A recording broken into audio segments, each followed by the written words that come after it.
आपके point of view से जो भी आपका क्वेश्चन एराइज किए जाते हैं उसको ध्यान में रखते हुए आपको उतना भर जानकारी दी जाएगी। बाकी फिजिक्स में आपको वो सारी इंफॉर्मेशन डिटेल में मिलेंगे।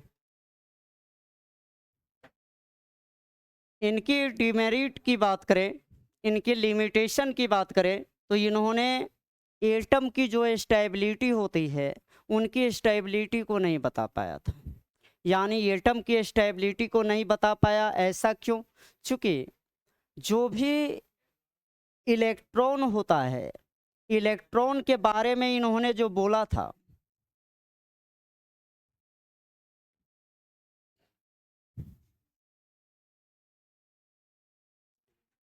ये जो है क्या होता है? न्यूक्लियस। ये क्या है? न्यूक्लियस।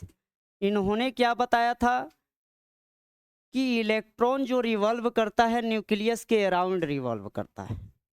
इन्होंने उस इलेक्ट्रॉन की ना तो एनर्जी के बारे में बता पाया था, ना तो वो एनर्जी लूज करेगा या गेन करेगा, ऐसा कुछ नहीं। वो जहाँ मन करे वहाँ इनके अनुसार घूम सकता है, यही है। हालांकि ये इनडायरेक्टली ऐसे बोले थे, ये डायरेक्टली ऐसा नहीं बोला था कि उसको जहाँ मन वहाँ पे घूम सकता है, लेकिन इसका मतलब है कि ये जो इलेक्ट्रॉन जो है अराउंड द न्यूक्लियस ये कहीं भी घूम सकता है, ये कहीं भी अराउंड द न्यूक्लियस। यहाँ पे ना तो डिस्टेंस मेंशन की गई है और न ही इनकी वेलोसिटी मेंशन की गई है इलेक्ट्रॉन की। हालांकि ये बाद में चलकर जब नील्स बोर आए तो नील्स बोर ने इस सिद्धांत को जो है डिस्कार्ड कर दिया, इनको काट दिया, और उन्होंने स्टेबिलिटी के रिस्पेक्ट में उसकी डिस्टेंस के बारे में भी बताई थी। उसके बाद में समरफील्ड आया था, जो समरफील्ड इलेक्ट्रॉन के संदर्भ में उन्होंने बहुत अच्छी रिलेशन दी थी, और वहाँ से हम लोग जो है उनकी रिलेशन से आसानी से इनकी डिस्टेंस को निकाल सकते हैं। हालांकि वो बाद की बात है, जब हम लोग बोर थ्योरी में पढ़ेंगे उनकी एप्लीकेशन। उसके बाद एक और टॉपिक आपको पढ़ना है, क्वांटम नंबर। क्वांटम नंबर भी सिर्फ और सिर्फ इलेक्ट्रॉन की शेप, उनकी नंबर, ये सब की बारे में, ऑर्बिट की जानकारी, ये सब के बारे में जो है आपको इन्फॉर्मेशन प्राप्त कराती है। तो वहाँ पे हम लोग इसकी डिटेल चर्चा करेंगे। यहाँ पे ये इलेक्ट्रॉन जो है यहाँ भी मूव कर सकता है, यहाँ भी कर सकता है, यानी इनके अनुसार जो है इनकी कोई डिस्टेंस जो है फिक्स नहीं थी। डिस्टेंस इनकी कुछ न होनी चाहिए ना, लेकिन इन्होंने ये फिक्स नहीं बता पाया था। दूसरा, अगर कोई भी पार्टिकल अगर मूव कर रहा है, यानी ये रिवॉल्व कर रहा है, तो यहाँ पे इलेक्ट्रॉन के बारे में ही ऐसा बताया गया था। अब इलेक्ट्रॉन पे क्या होता है? निगेटिव चार्ज होता है, जो उसके पहले बताया जा चुका था। इलेक्ट्रॉन, इनकी वेलोसिटी क्या होती है? अलग अलग होती है।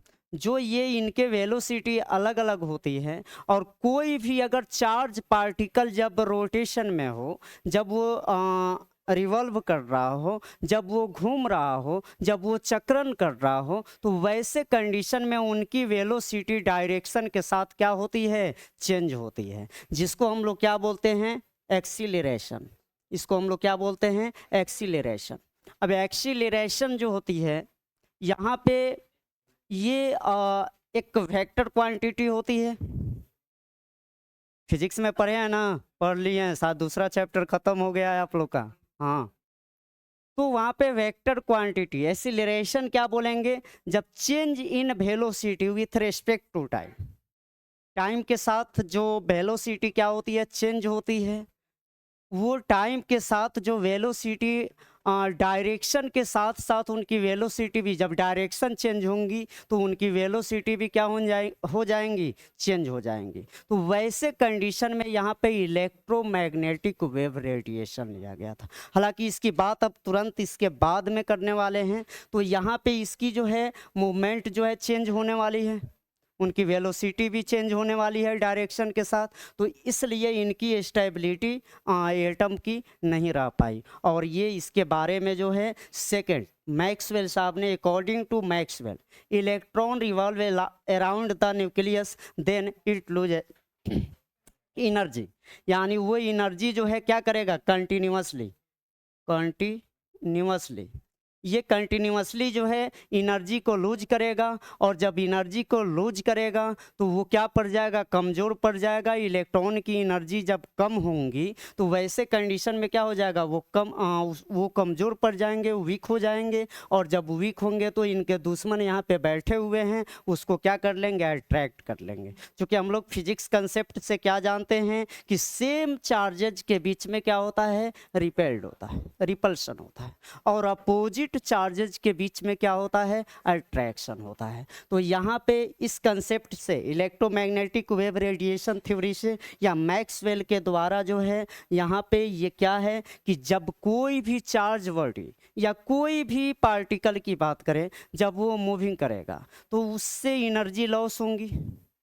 ऐसे आपको जो है कोई काम कराया जाए, आप खूब खा लीजिए, ज़बरदस्त तरीके से आपको पकवान जो है बहुत अच्छे अच्छे खिला दिया गया और कहा गया कि अब ये जो है 1 महीने तक आपको नहीं खिलाएंगे, सिर्फ काम करना है, तो आपकी एनर्जी क्या होगी, धीरे धीरे आपकी एनर्जी लॉस होंगी या नहीं होंगी। जब लॉस होंगे तो ग्रेविटेशनल फोर्स के कारण ऊपर गिरेंगे कि नीचे गिरेंगे, ऊपर नहीं गिरेंगे, नीचे ही गिरेंगे। हाँ, तो हम लोग का दुश्मन नीचे है, हम लोग का दुश्मन क्या है, नीचे है, इसलिए थोड़ी सी भी एनर्जी कम होती है तो तुरंत हम लोग गिर जाते हैं।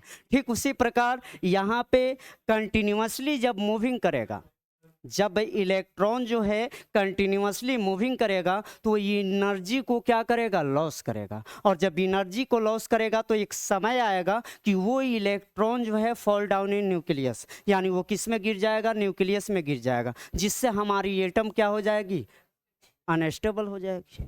अब अनस्टेबल हो जाएगी तो यहाँ पे वहीं फर्स्ट जो है यहाँ पे लिखा गया है, it can not explain the stability of atom, यानी इन्होंने एटम की स्टेबिलिटी के बारे में एक्सप्लेन नहीं कर पाया था। इनकी ये गलती थी। गलती इसलिए थी कि अगर शायद ये बता देते तो फिर अगला वैज्ञानिक हम लोग को इतना माथा नहीं ना खपाना पड़ता, एक ही वैज्ञानिक से काम चल जाता, हम लोग का चल जाता ना। दूसरा, यहाँ पे अब आपको समझ में आया क्या कि ये स्टेबिलिटी ऑफ एटम ये स्टेबल क्यों नहीं है,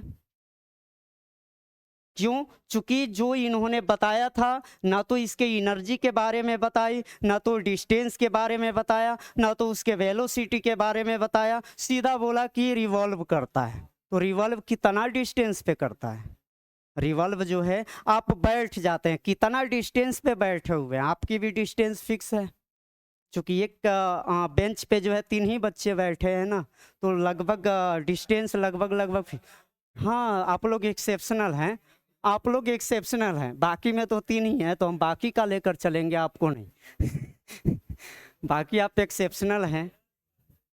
अब यहाँ पे अभी हम लोगों ने देखा कि इनकी एटम जो है क्या थी, अनस्टेबल थी।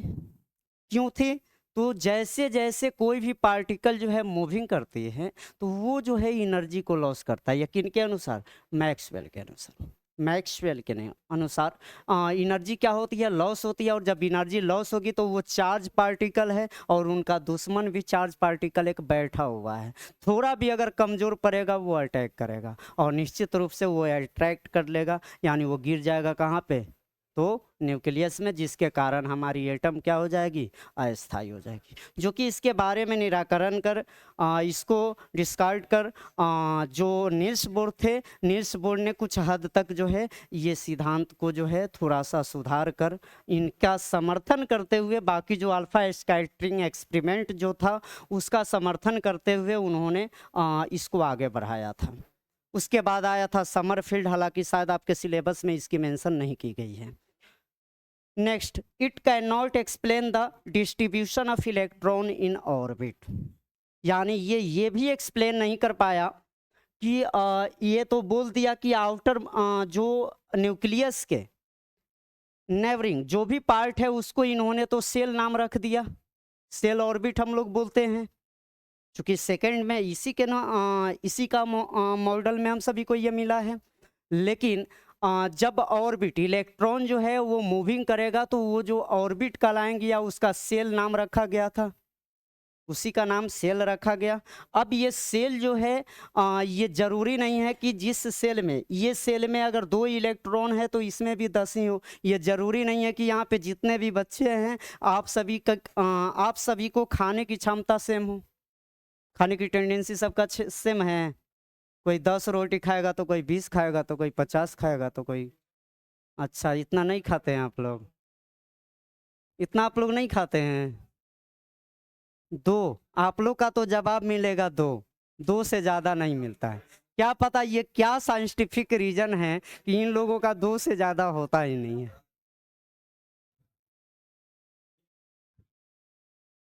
हाँ तो नहीं देख रहे हैं भाई, कुछ तो बात है तब ना उतना खाता है। ठीक उसी प्रकार, ठीक उसी प्रकार यहाँ पे जो भी ऑर्बिट है उनमें उपस्थित इलेक्ट्रॉन की भी जो है कुछ फिक्सेबिलिटी होगी। जो इलेक्ट्रॉन रिवॉल्व करता है उनकी भी कुछ संख्याएं होंगी, जो बता पाने में रदरफोर्ड साहब क्या थे, असक्षम थे। उन्होंने इसका एक्सप्लानेशन नहीं कर पाया था, जो कि एक स्कीम के द्वारा ये एक्सप्लानेशन की गई। इनकी कैपेसिटी के बारे में बताई गई। जो ये कैपेसिटी क्या था, जो बोर ब्यूरी स्कीम था, और उस स्कीम के द्वारा एक फार्मूला डिराइव्ड किया गया, और वो फार्मूला क्या था, 2n²। क्या था, 2n²। तो इन्होंने किसका एक्सप्लेन नहीं कर पाया, तो इलेक्ट्रॉन के डिस्ट्रीब्यूशन का, ऑर्बिट में जो इलेक्ट्रॉन की डिस्ट्रीब्यूशन जो होती है वो डिस्ट्रीब्यूशन के बारे में इन्होंने नहीं बता पाया। Next, wave nature of electromagnetic radiation. Wave nature of electromagnetic radiation, सबसे पहले हम लोग ये जानेंगे कि what do you mean by electromagnetic radiation. यानी इलेक्ट्रोमैग्नेटिक रेडिएशन जो है, इलेक्ट्रोमैग्नेटिक रेडिएशन की प्रोडक्शन कैसे होती है। हाँ बताइए, बताइए।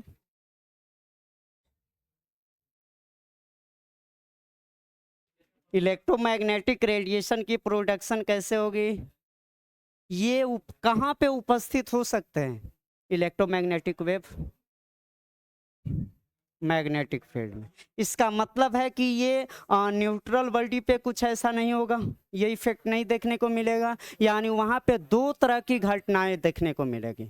एक प्रोड्यूस करेगी आपको इलेक्ट्रिक फील्ड, और दूसरा प्रोड्यूस क्या करता है, मैग्नेटिक फील्ड। और जहाँ पे ये दोनों फील्ड की प्रोडक्शन हो वहाँ पे हम लोग उस वहाँ पे एक तीसरा भी फील्ड जो है आपका इलेक्ट्रोमैग्नेटिक वेव रेडिएशन प्राप्त होता है। अभी आइए इसका स्टार्ट से हम लोग बात करते हैं।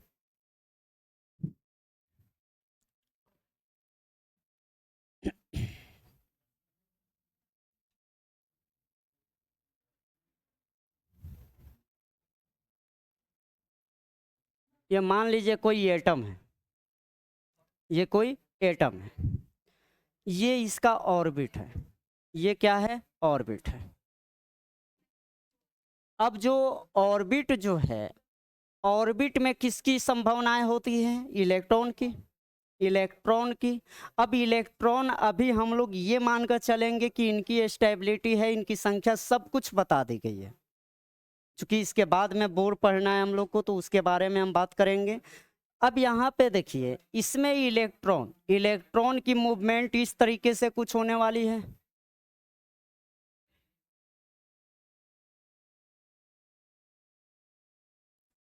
इस तरीके से इसका डायरेक्शन होने वाला है। वो मूविंग अराउंड द न्यूक्लियस, जब मूविंग अराउंड द न्यूक्लियस हो, उसकी डायरेक्शन क्या होगी, एक ही डायरेक्शन में तो नहीं होगा, वो अलग अलग डायरेक्शन में मूव करेगा। अब अलग अलग डायरेक्शन में मूव करेगा तो यहाँ पे देखिए, तो इसकी वेलोसिटी की बात करें तो वेलोसिटी v1 मान लें, v2 मान लें, v3 मान लें, v4 मान लें। यानी जैसे जैसे इसकी डायरेक्शन चेंज होगी, वेलोसिटी भी क्या होगा, चेंज होगा। यानी चेंज इन वेलोसिटी dv/dt, इसी को हम लोग क्या बोलते थे, एक्सीलरेशन। इसी को ना बोलते थे जो फिजिक्स में आप पढ़े होंगे। यानी टाइम के समय के साथ जो है इनके वेलोसिटी में चेंजिंग क्या कहलाएगा? एक्सीलरेशन। अब ये एक्सीलरेशन जो है ये क्या होता है? Vector quantity. क्यों इसको वेक्टर क्वांटिटी बोलेंगे? क्योंकि ये डायरेक्शन के साथ इनकी वेलोसिटी डायरेक्शन के साथ चेंज हो रहा है। वेक्टर की मतलब, वेक्टर का मतलब क्या होता है? दोनों, यानी दोनों पे डिपेंड करता हो, वो प्रॉपर्टी दोनों पे डिपेंड करती है। यहाँ पे डायरेक्शन भी, उनकी मैग्नीट्यूड भी कुछ प्राप्त हो रही है, सो ये क्या होगा? वेक्टर क्वांटिटी होगा। अब यहाँ पे जब समय के अनुसार इनकी डायरेक्शन चेंज होंगी तो वेलोसिटी जब चेंज होंगे डायरेक्शन के अकॉर्डिंग, तो ये फॉर्म क्या कहलाता है? एक्सीलरेशन। अब यहाँ पे जो इलेक्ट्रॉन होता है, ये इलेक्ट्रॉन क्या होता है? चार्ज बॉडी होता है, चार्ज बॉडी है ना। अब चार्ज बॉडी से जब किसी रेडिएशन को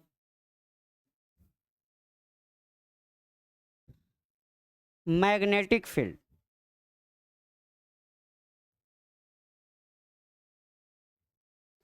एक इलेक्ट्रिक फील्ड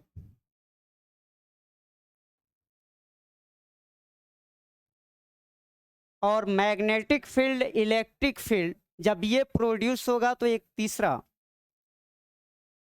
ये फिनोमेना इलेक्ट्रोमैग्नेटिक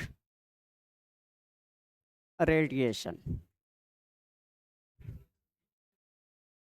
हाँ, ये अब आज से फिजिक्स शुरू है 3-4 क्लास तक। इलेक्ट्रोमैग्नेटिक रेडिएशन, या इसी को हम लोग वेव भी बोल सकते हैं, वेव। इलेक्ट्रोमैग्नेटिक रेडिएशन या वेव, यानी ये घटना जो है, ये फिनोमेना जो है, हम लोग चार्ज बॉडी के ऊपर ही ये जो है प्रोडक्शन हम लोग देख सकते हैं। किसी भी इलेक्ट्रो मीन्स उसका मीनिंग क्या होता है? हाँ, चार्ज बॉडी हो। अब ये चार्ज बॉडी पे क्या किया गया? कोई रेडिएशन को दिया गया, तो उनकी जो है फील्ड की बात करें तो दो फील्ड, वहाँ पे दो फील्ड प्रोडक्शन हुई, पहला मैग्नेटिक फील्ड, दूसरा इलेक्ट्रिक फील्ड। मैग्नेटिक फील्ड और मैग्नेटिक इलेक्ट्रिक फील्ड, और तीसरा आपने क्या देखा कि जब ये दोनों जो है जिसमें आपको दिखेंगे उसी में इलेक्ट्रोमैग्नेटिक रेडिएशन दिखाई देंगे। वैसे ही बॉडी में क्या होंगे? इलेक्ट्रोमैग्नेटिक रेडिएशन आपको दिखाई देंगे। अब यहाँ पे इलेक्ट्रिक फील्ड और मैग्नेटिक फील्ड,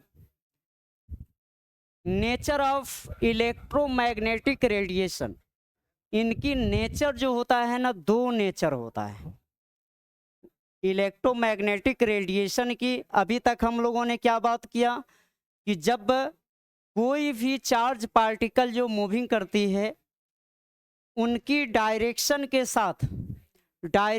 के साथ उनकी वेलोसिटी में चेंजिंग होना ही क्या कहलाता है? एक्सीलरेशन कहलाता है। दूसरा, जो भी चार्ज बॉडी होंगे उसी में आपको ये फिनोमेना दिखाई देगा, ये फिनोमेना उसी में दिखाई देगा।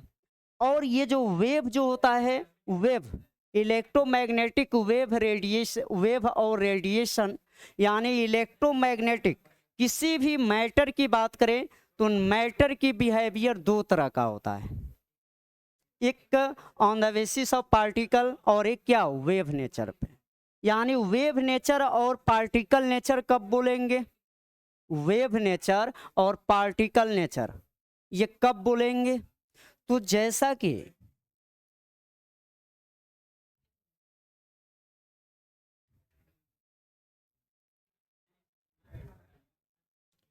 ये क्या है? इसको मान लीजिए इलेक्ट्रिक फील्ड, ये हो गया मैग्नेटिक फील्ड, और ये डायरेक्शन ऑफ वेव, ये क्या हो गया? Direction of wave. ये क्या हुआ? Direction of wave. तो ये क्या कहलाएगा? In the form of wave nature.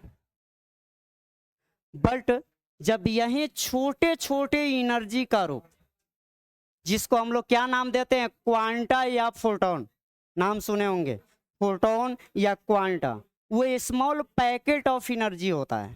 वो क्या होता है, जो भी वेव होती है, और वेव जो है जब इस नेचर में हो,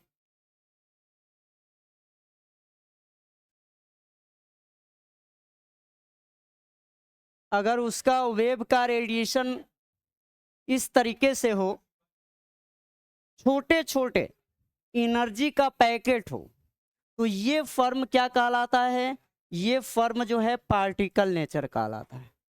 ये किसके नेचर पे डिपेंड करता है, पार्टिकल के नेचर। तो एक जब ये क्या हो, इलेक्ट्रिक और मैग्नेटिक ये दोनों हो, तो वो डायरेक्शन ऑफ वेव, जो डायरेक्शन ऑफ ये वेव है, यहाँ पे अब कितने चीजें देखिएगा, एक यहाँ पे इसका क्या है, हाईएस्ट पिक, इसका क्या है, lowest peak, highest peak, lowest peak. यानी जब कोई भी रेडिएट कर रही है तो वहां पे एक अपर और एक लोअर, ये वाला जो ऊपर वाला जो दिखाई दे रहा है हाईएस्ट पिक, इसको हम लोग बोलते हैं क्रेस्ट, इसको हम लोग बोलते हैं क्रेस्ट। और जो नीचे वाला जो लोएस्ट पॉइंट जो है, इसको हम लोग बोलते हैं ट्रॉप, इसको क्या बोलते हैं, ट्रॉप। अब यहाँ पे गौर से समझिएगा, यहीं से आपका इलेक्ट्रोमैग्नेटिक रेडिएशन अब समझ आएगा। यहाँ पे ये जो वेव नेचर के बेस पे हम लोग जो बात कर रहे हैं, यहाँ पे जो अपर, जो हाईएस्ट पिक जो आपने देखा, ये क्या कहलाया, क्रेस्ट। और नीचे वाला जो आपने देखा लोएस्ट पिक, उसको हम लोग क्या बोले, ट्रॉप। अब यहाँ पे इसकी डिस्टेंस, इसकी हाइट जो है क्या कहलाती है, नाम सुने होंगे, एम्पलीट्यूड, ये एम्पलीट्यूड। नीचे वाला को भी वही बोलेंगे। दूसरा, two nearest crest, the distance between two nearest crest और टॉप, यानी दो नियरेस्ट क्रस्ट की जो डिस्टेंस होती है, ये डिस्टेंस को हम लोग क्या बोलते हैं, वेवलेंथ। इसको हम लोग क्या बोलते हैं, वेवलेंथ। तो वेव की जो कैरेक्टर है, amplitude, wavelength, frequency, time period, ये सब क्या है, उनकी प्रॉपर्टीज है, कैरेक्टरिस्टिक्स है। तो इसी के बारे में हम लोग इलेक्ट्रोमैग्नेटिक रेडिएशन में आज जानने वाले हैं, अभी जाने नहीं, अभी तो लगभग एक समराइज किए। हाँ, तो ये चीज को अभी लगभग हम लोगों ने शॉर्ट में इनका टोटल हिस्ट्री प्राप्त किया। अब हम लोग बारी बारी से जो भी हम लोगों ने देखा है, ये किसको एक्सप्लेन करेगा और किस तरीके से हम सभी को पढ़ना है। तो आइए अब मेन आपका जो टॉपिक है, wave nature of electromagnetic radiation. Wave nature of electromagnetic radiation, light जो होता है, पुराने जमाने में ऐसा बोला जाता था कि जो लाइट है, लाइट एक एनर्जी का रूप है। प्रकाश क्या है, कि एनर्जी का ही रूप है।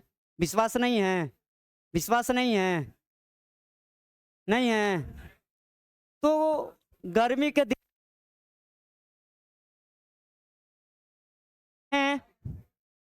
आप जिस कमरे में सोते हैं उसमें वो बल्ब जो होता है, ये वाला बल्ब नहीं, एलईडी नहीं, उसको जलाकर सोते हैं क्या? अच्छा, जब जलाकर सोते हैं तो आपको ठंडा पहले के कंपैरिजन में ज्यादा लगता है कि कम? कम लगता है। 100 वाट वाला जो बल्ब है, जो वाला जिसको थोड़ा सा गिराने पे फूट जाएगा, हाँ, उससे गर्मी होता है ना। अब गर्म क्यों होता है भाई? उससे तो प्रकाश दे रहा है, तो फिर गर्मी क्यों? तो यहाँ पे जो लाइट होता है एक प्रकार की एनर्जी का रूप है। जैसे आप हथेली पे पेट्रोल को रखिएगा, आप क्या कीजिएगा, हथेली पे पेट्रोल को रखिएगा, आप देखिएगा कि पेट्रोल जैसे रखिएगा आपको काफी ठंडक फील होगा। ऐसा क्यों, ऐसा क्यों? सब कोई तो जान रहे हैं कि हाँ सर ठंडा लगता है, लेकिन काहे लगता है, क्यों लगता है, किसके कारण? हीट एनर्जी के कारण। ये तो कोई रीजन बता।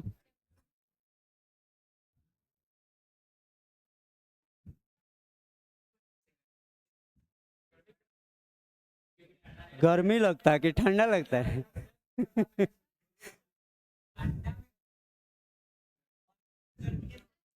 कभी हथेली पे पेट्रोल रखे हैं, कैसा फील होता है, क्यों फील होता है बताइए?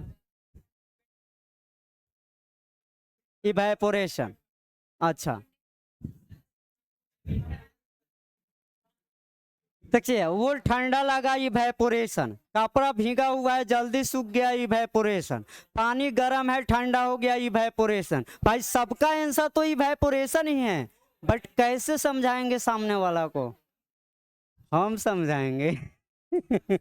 ये तो 9th का चीज है ना बाबू।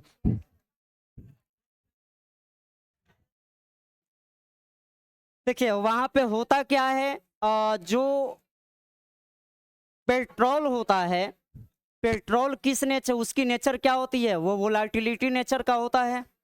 वो कैसा नेचर का होता है, उड़नशील नेचर का होता है, उड़ जाता है, वोलाटिलिटी नेचर का होता है।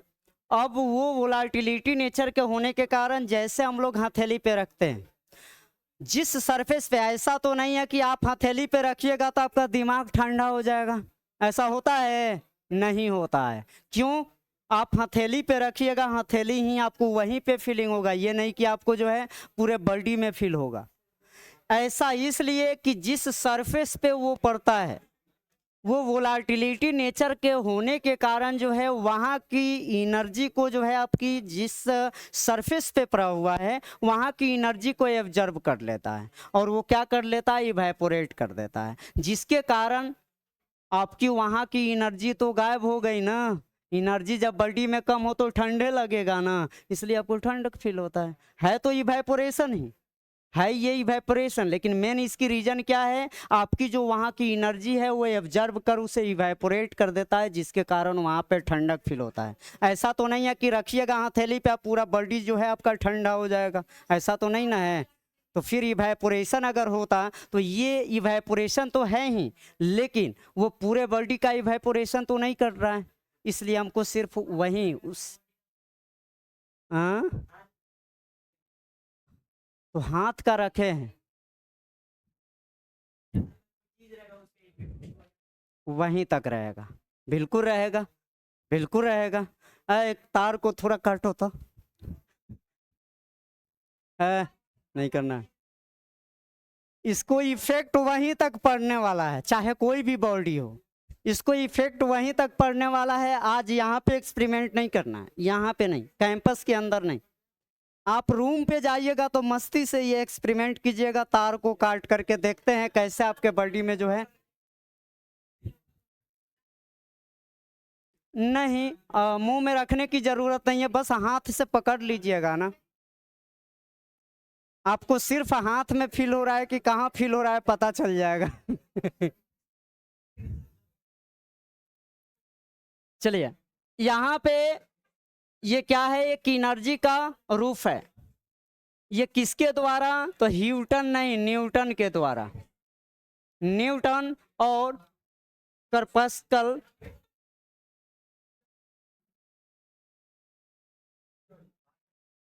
ए आर थ्योरी, यानी न्यूटन के द्वारा और करपस्कल के द्वारा जो है ये जो लाइट होती है वो लाइट क्या होता है, एक एनर्जी का रूप होता है, जो आगे चल के देखिए क्या हो रहा है, it is considered as a stream of the particles, this is called, इन्हीं के नाम पे ये लाइट को लाइट का नाम रखा गया।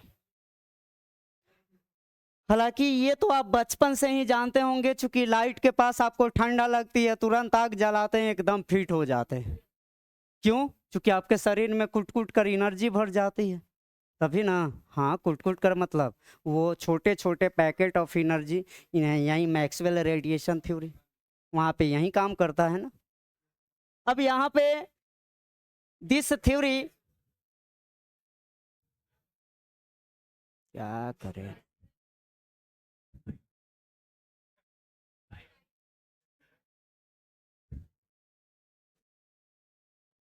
Refraction, refraction and reflection.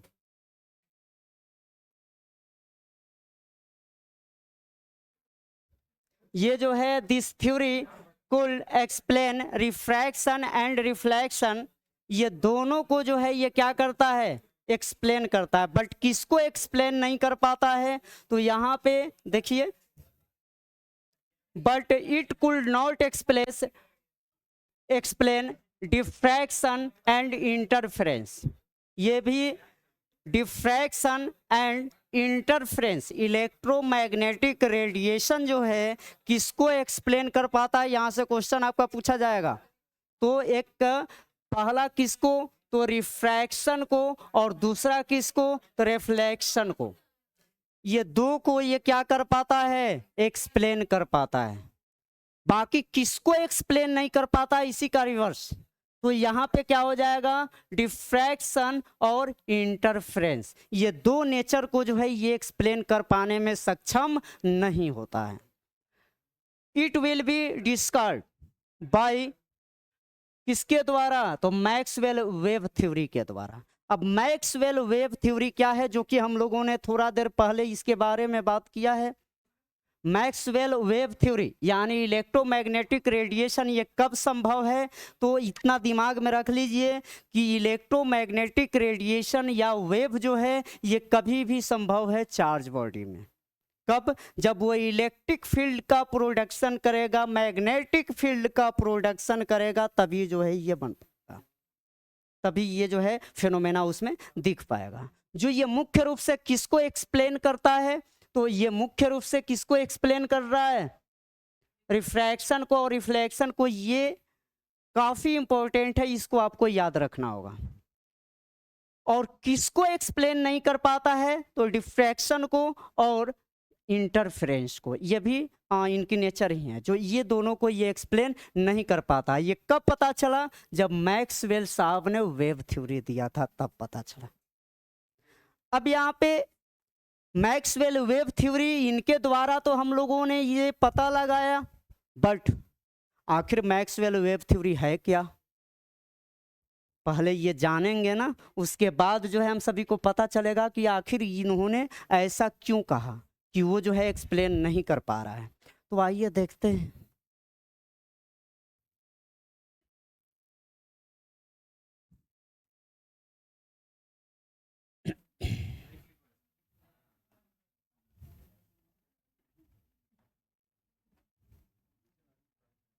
Notes में फिगर है ना जी, ये वाला, ये वाला है ना, एक बार देखिए तो, जो मोबाइल लाए होंगे।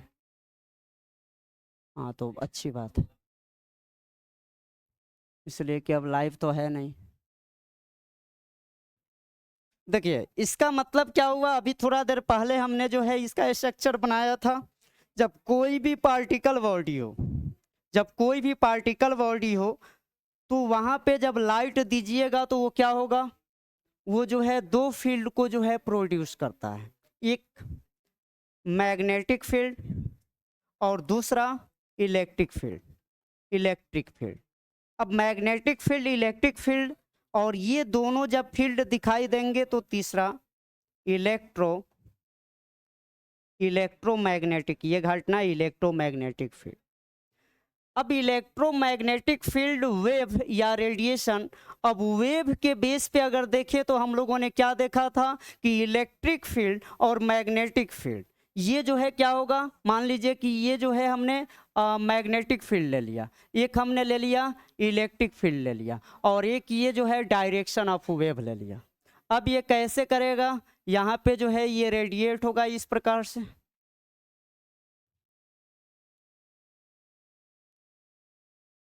यहाँ पे इसकी जो हाईएस्ट पीक है इसको हमने क्या नाम दिया था?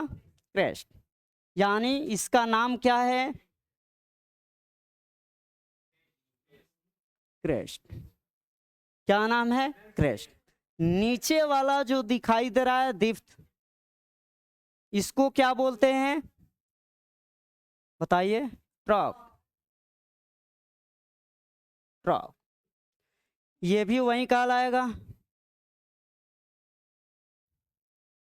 ये भी वहीं कहलाएगा।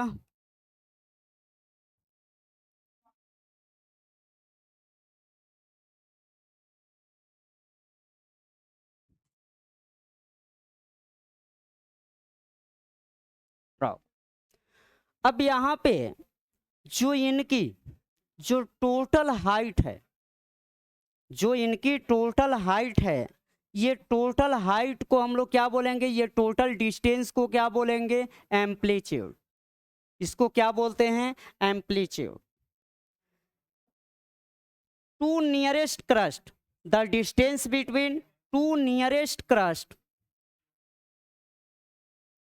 ये दो नियरेस्ट क्रस्ट की बीच की दूरी जो होती है, बीच की जो डिस्टेंस होती है, उसी डिस्टेंस को हम लोग वेवलेंथ लैम्डा से सूचित करते हैं, या इसी को हम लोग बोल सकते हैं डेप्थ ऑफ,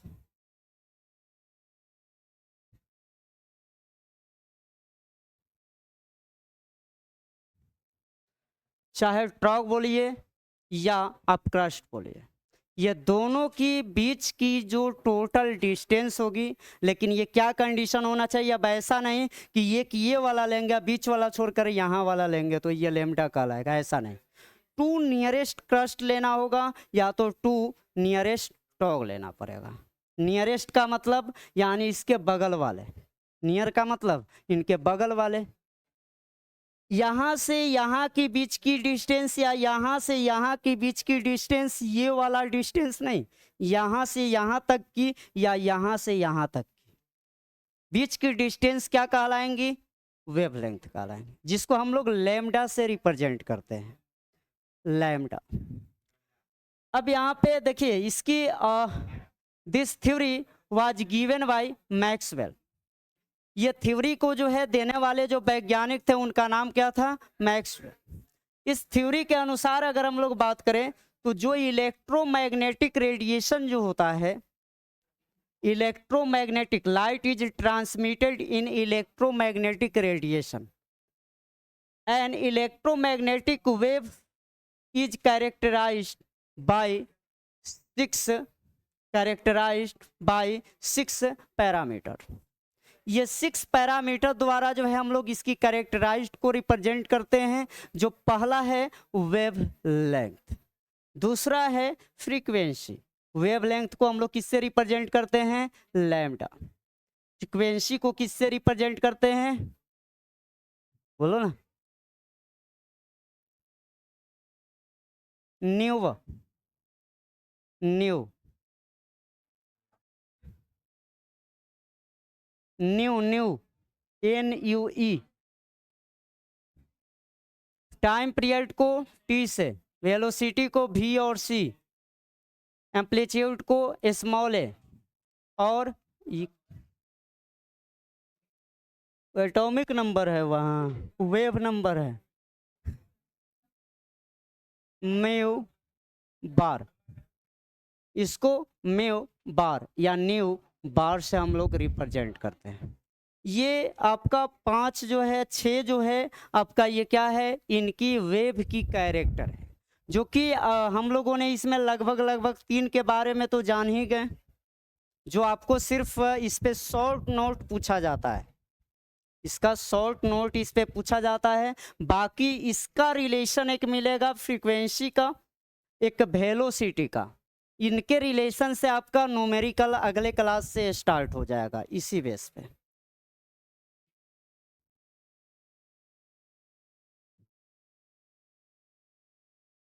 वेवलेंथ की बात करें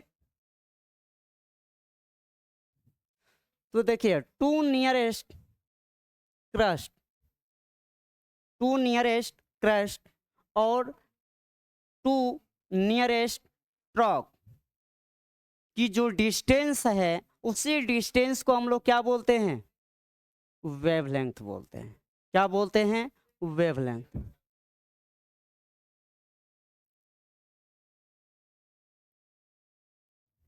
इसकी जो है मेजरमेंट हम लोग किस में करते हैं, मीटर में, सेंटीमीटर में, एंगस्ट्रम में या नैनोमीटर में। ये में नहीं, एंगस्ट्रम, एंगस्ट्रम में और या नैनोमीटर में। यहाँ पे कुछ रिलेशन दी गई है, हालांकि फर्स्ट चैप्टर में ही आपको ये सारी रिलेशन बताई जा चुकी है। यहाँ पे 1 मीटर इज इक्वल टू क्या होता है, 100 centimetre. 1 angstrom is equal to क्या होता है, 10⁻⁻10 मीटर और 10⁻⁻8 centimetre. 1 nanometre is equal to क्या होता है, 10⁻⁻9 मीटर या 10⁻⁻7 centimetre. 1 picometre is equal to क्या होता है, 10⁻⁻12 मीटर या सेंटीमीटर। ये रिलेशन तो आपको पहले से ही याद है ना। और जो नहीं याद किए हैं वो सबसे अच्छा बहादुर है।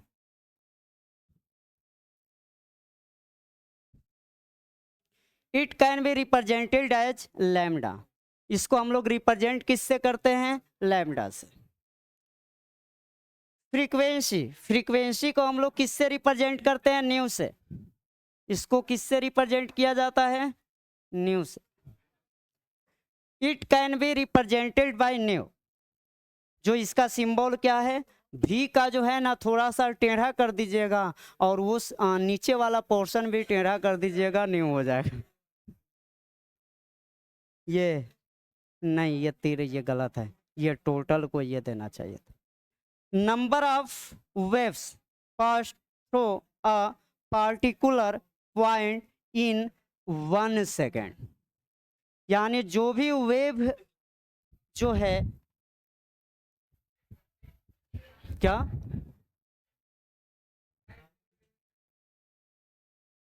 क्या बोल रहे हो, टाइम,